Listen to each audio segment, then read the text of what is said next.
Ah, merci. En tout cas, merci à vous et puis merci à tous pour de vous être prêtés au jeu de ce tour de parole pour briser la glace. Et ça me réjouit parce qu'on va rentrer vraiment dans la session parce que c'est un peu ce temps d'échange que je veux pour qu'on partage en fait chacun nos expériences. Et effectivement, comme vous pouvez le voir, hein, on est plus d'une dizaine ici de managers et chacun a une sensibilité pour décrire le management efficace. D'autres, c'est décider et c'est valable.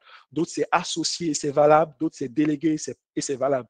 Et j'aimerais maintenant, pour qu'on rentre dans la session, en fait, vous parler d'un peu ce qu'on va voir aujourd'hui. Aujourd'hui, en fait, avec cette thématique style de management et adopter la bonne posture, justement, vous allez comprendre pourquoi est-ce que chacun a eu plutôt cette orientation de choisir un verbe comme décider, comme associer, comme délégué. C'est vrai, on n'a pas encore eu on n'a pas eu de persuader, mais cela répond à un élément théorique que je vais apporter sur la table. Ce sera le seul élément théorique sur lequel on va se baser justement pour faire notre discussion et quelques exercices. On va parler des styles naturels de management. Les styles naturels de management.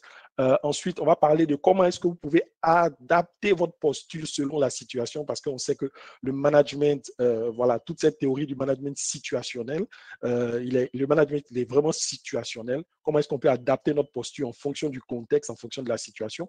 Et puis, je vais apporter une petite notion de ce que moi j'appelle de planifier son management. Je ne vais pas en dire plus. Vous allez comprendre pourquoi est-ce que je parle de est-ce qu'on peut planifier son management. Alors, je vous demande, j'espère que tout le monde a ses notes. On va prendre quelques notes. J'espère que aussi, on va faire un petit exercice. Donc, si vous avez de quoi noter, ce serait bien. Moi, j'ai donné comme objectif au sortir de cette session que chacun puisse savoir la posture qu'il doit avoir avec chacun de ses collaborateurs. Vous êtes des managers, vous avez peut-être une équipe, vous managez peut-être une personne. Déjà, même si vous managez une personne, vous êtes un manager. Donc, une personne, deux personnes, trois personnes. Voilà, quelle est la posture que vous devez adopter avec chacun de vos collaborateurs pour avoir un management efficace?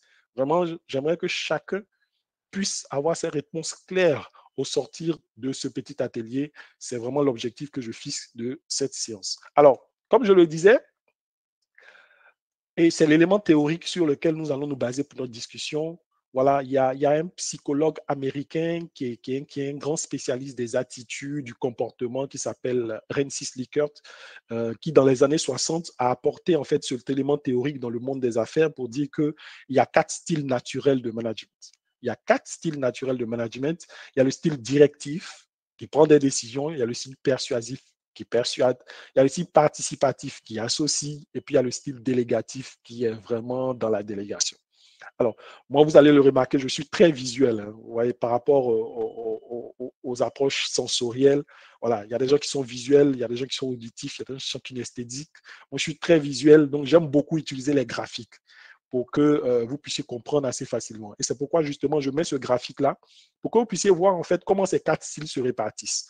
Et il y a vraiment 2 critères. Il y a 2 critères vraiment pour répartir ces 4 styles. Il y a le critère de l'implication de la personnalité du manager dans son management. Donc, vous allez voir qu'il y a d'autres, quand ils sont des responsables, on sent qu'ils sont des responsables parce que la personnalité est beaucoup impliquée. Donc, il y a ce facteur, ce critère de l'implication du manager. Soit elle est forte, ou bien elle est moindre, ou bien il y a le critère de l'orientation. Il y a d'autres qui sont orientés résultats. Ce sont des gens très factuels qui vont vers l'action, qui poussent, qui vont considérer d'abord le résultat, l'action à accomplir avant la personne. Et puis, il y a des personnes qui sont plutôt orientées relation, c'est-à-dire ils vont toujours considérer l'homme, ils vont toujours considérer la personne, et cela va influencer la façon de diriger.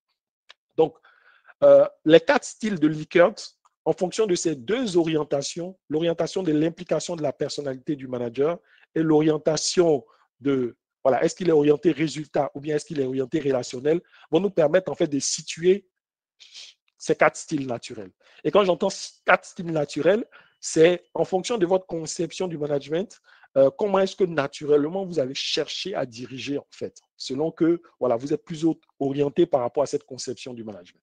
Donc, rapidement, on va voir, pour ceux qui ont une implication forte au niveau de leur personnalité, voilà, ce sont surtout les managers directifs et puis les managers persuasifs. Les directifs, eux, ce sont des gens qui vont être orientés résultats. C'est pourquoi ils vont prendre beaucoup de décisions parce qu'ils veulent aller rapidement au résultat. Les persuasifs, c'est ceux qui vont être orientés relationnels parce que eux, c'est important de convaincre les autres, c'est important de les motiver. Et puis, les styles de management où il y a moins d'implication de la personnalité du manager, ce sont ceux qui sont délégatifs et participatifs. Les délégatifs, ils sont un peu comme les directifs. Eux, ils vont être axés sur le résultat, mais qui ne vont pas trop, je vais dire, démontrer leur charisme ou démontrer en fait leur personnalité dans leur style de management, à l'opposé du directif. Donc, le délégatif, il est orienté résultat, mais il va moins impliquer en fait sa personnalité. Et puis, à l'opposé du délégatif, mais toujours dans la moindre implication, sinon dans la moindre implication de sa personnalité en tant que manager, on va avoir le participatif. Le participatif, il est un peu comme le persuasif, ce sont des gens qui sont orientés résultats. Donc, j'aimerais que vous ayez ce cadran dans la tête, à gauche, directif, en bas, délégatif, en haut à droite, persuasif, et puis en bas, participatif. Voilà, les cadrans par rapport à l'orientation, par rapport aux 4 styles naturels de management.